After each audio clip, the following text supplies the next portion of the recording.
विद्युत क्षेत्र, electric field.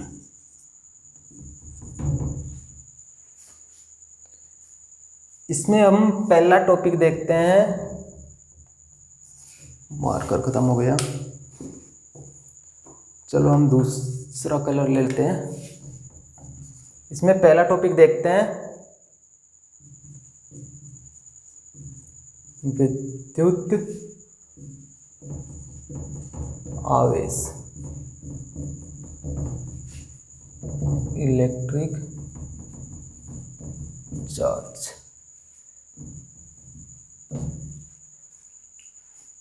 Hand writing पे ध्यान मत दीजिएगा, हैंड राइटिंग थोड़ी ऐसे ही है। विद्युत आवेश, विद्युत आवेश को समझते हैं। हम सबसे पहले लेते हैं एक धातु का टुकड़ा। ये धातु का टुकड़ा मिला हुआ होता है नंबर ऑफ एटम्स से। बहुत सारे परमाणु होते हैं इसमें, बहुत सारे परमाणुओं से मिलके एक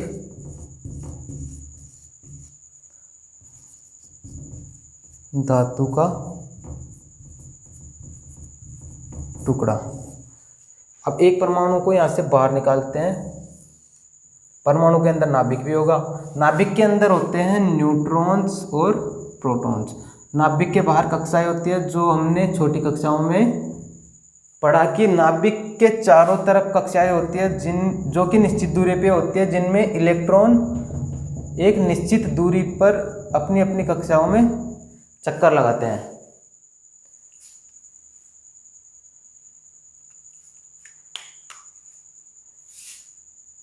यहाँ पर चार्ज की हम बात करें तो चार्ज दो तरह के होते हैं, नेगेटिव पॉजिटिव। नेगेटिव बोले तो ऋणावेश और पॉजिटिव बोले तो धन आवेश।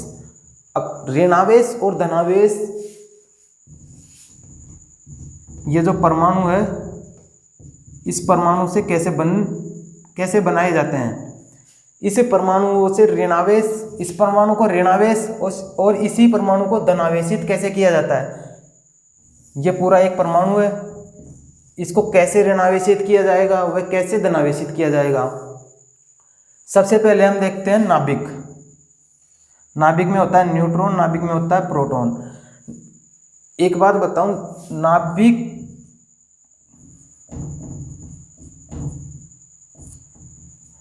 जो नाभिकीय बल होता है, नाभिकीय बल, ये सभी बलों में प्रबल बल है। जितने भी प्रकार के फोर्स होते हैं, सारे फोर्स में सबसे प्रबल बल होता है नाभिकीय बल। तो नाभिक को तोड़ना कोई आसान काम नहीं है। तो यदि हमें इसको ऋणावेशित करना है, इस पूरे परमाणु को ऋणावेशित करना है, तो या तो एक इलेक्ट्रॉन बाहर से लाके इसमें इंजेक्ट करवाए, या एक प्रोटॉन इससे बाहर निकाल दे। प्रोटॉन बाहर निकालने के लिए नाभिक से हमको लड़ना पड़ेगा। नाभिक होता है सबसे प्रबल बल। तो यहाँ तो हम ये काम तो कर नहीं सकते, नाभिक को तो हम तोड़ नहीं सकते। तो क्या करेंगे, एक इलेक्ट्रॉन बाहर से लाके इसमें ऐड कर देंगे, तो ये हो जाएगा हमारा ऋणावेशित। और इसी प्रकार वापस इसको धनावेशित करना है, तो एक प्रोटॉन तो इसमें ला नहीं सकते, तो वापस इससे एक इलेक्ट्रॉन बाहर ले जाएंगे। यहाँ से एक इलेक्ट्रॉन बाहर ले जाएंगे, तो यहाँ पर इलेक्ट्रॉनों की संख्या कम हो जाएगी और प्रोटॉनों की संख्या बढ़ जाएगी। तो प्रोटॉन होता है पॉजिटिव आवेश और इलेक्ट्रॉन होता है नेगेटिव आवेश से आवेशित।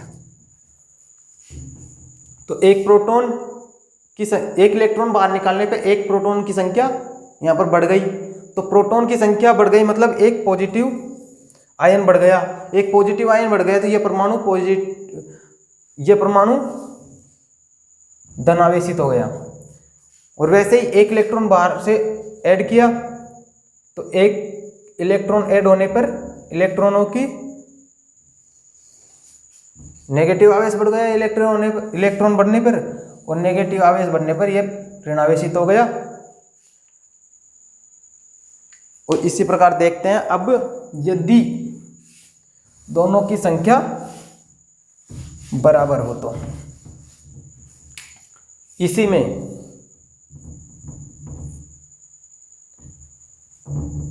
में माना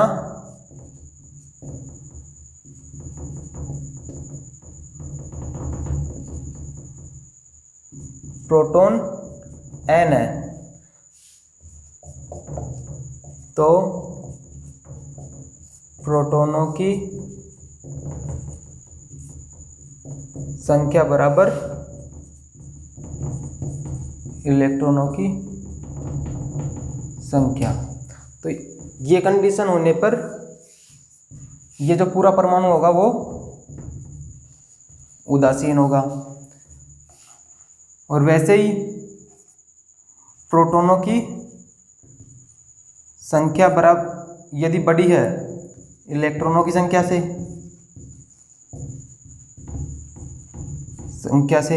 तो क्या होगा इस कंडीशन में, प्रोटॉन यहाँ पर लिखा था, प्रोटॉन होता है पॉजिटिव और इलेक्ट्रॉन होता है नेगेटिव। तो प्रोटॉनों की संख्या बढ़ी तो पॉजिटिव बढ़ा, तो पूरा परमाणु हुआ धनावेशित। वैसे ही प्रोटॉनों की संख्या यदि कम है इलेक्ट्रॉनों की संख्या से, तो इलेक्ट्रॉन ज़्यादा है तो नेगेटिव आयन डोमेन करेंगे,